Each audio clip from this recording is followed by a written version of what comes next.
लेन में शुरू हो रहे उत्तराखंड विधानसभा के बजट सत्र के लिए एक और जहां राज्य सरकार इस सत्र को ऐतिहासिक बनाने की तैयारी कर रही है, वहीं विपक्ष ने सदन से लेकर सड़क तक सरकार को घेरने के लिए रणनीति तैयार कर ली है। 13 मार्च को कांग्रेस कार्यकर्ता विधानसभा सत्र के दौरान भराड़ी सेन पहुंचकर विशाल मार्च निकालेंगे और अपना विरोध दर्ज करवाएंगे। कांग्रेस प्रदेश प्रवक्ता शीशपाल सिंह बिष्ट का कहना है कि कांग्रेस जनहित से जुड़े मुद्दों को लेकर सरकार को घेरेगी। राज्य में बढ़ती बेरोजगारी, महंगाई समेत विभिन्न मुद्दों को लेकर सरकार को सदन से लेकर सड़क तक घेरा जाएगा।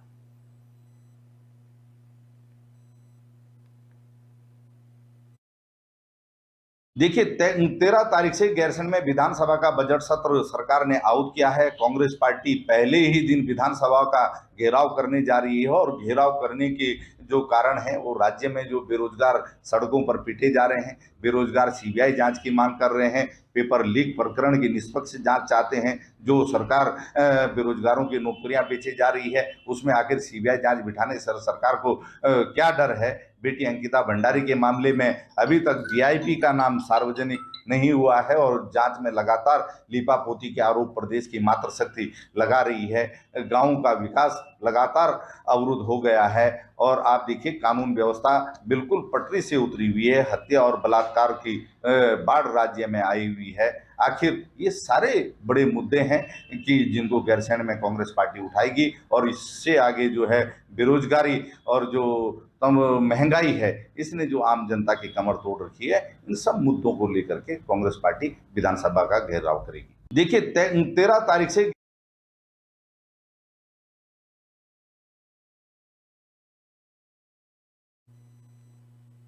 वहीं हरिद्वार में एक कारोबारी की बेटे से 20 लाख की रंगदारी मामला सामने आया है। पंजाब के चर्चित सिद्धू मूसेवाला हत्याकांड के मास्टरमाइंड लॉरेंस बिश्नोई के नाम से कारोबारी के बेटे से रंगदारी मांगी गई।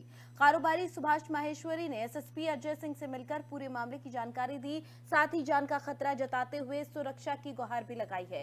कारोबारी का बेटा फिलहाल मुंबई में है। वहीं एसएसपी अजय सिंह ने बताया कि इस मामले में एसओजी को जांच करने के निर्देश दिए गए हैं। मोबाइल नंबर की कुंडली खंगालने पर कुछ अहम सुराग भी एसओजी को मिले हैं। बता दें कि कारोबारी के बेटे को रंगदारी न देने पर हत्या करने की धमकी दी गई है।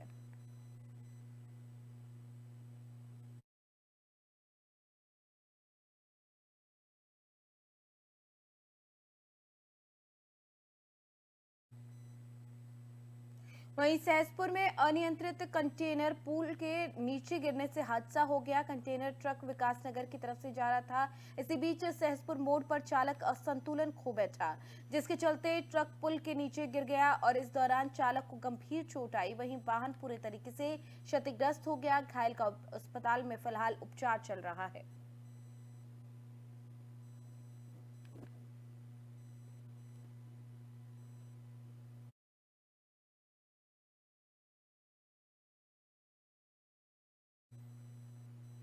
वहीं स्वराज सेवा दल के कार्यकर्ताओं ने हरिद्वार में एसपी सिटी ऑफिस के बाहर प्रशासन के खिलाफ नारेबाजी करते हुए धरना दिया।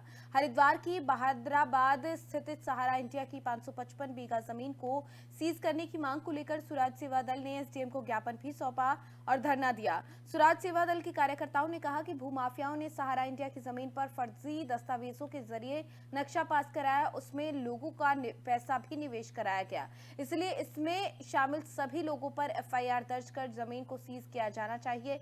आपको बता दें कि निवेशकों की शिकायत के बाद शासन के निर्देश पर हरिद्वार के जिलाधिकारी ने जमीन की खरीद फरोख्त पर रोक लगा दी है।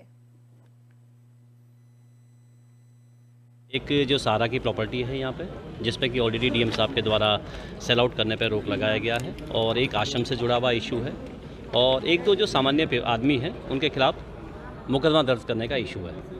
तो आपके द्वारा जो इशू दिए गए हैं बहुत पब्लिक इंटरेस्ट से जुड़े हुए इशू है, तो इसको बिल्कुल प्रायोरिटी पे लेके प्रॉपरली इसको चेक करके जो भी है एज पर लॉस में कार्रवाई की जाएगी। इसमें जो सहारा का लैंड है यहाँ पे 555 बीघा ज़मीन, तो उसी को लेके इशू रेज किया गया है। बेस्ट थिंग ये है कि इनिशियल स्तर पर ही जैसे ही कंप्लेंट आया था इमीडिएटली उसमें डीएम साहब के द्वारा उसमें सेल आउट करने पर रोक लगा दिया गया है और अभी हार्डली 5 से 10 बीघा ज़मीन सेल हुआ है।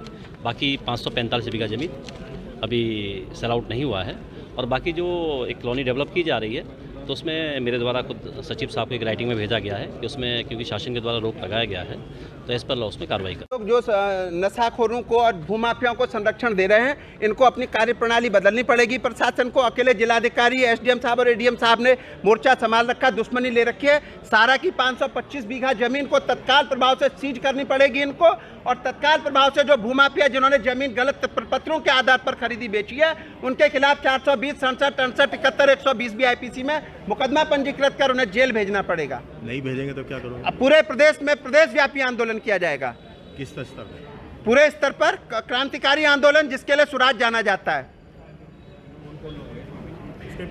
इसके पीछे जितने भी भूमाफिया पूर्व के मंत्री, उनके OSD, उत्तराखंड और उत्तर प्रदेश को छोड़ करके एक अन्य स्टेट के DGP और तमाम जो लोग हैं उनकी जांच करवाई जाए। KKVK साहब से इसकी जांच करवाई जाए और उन्हें जेल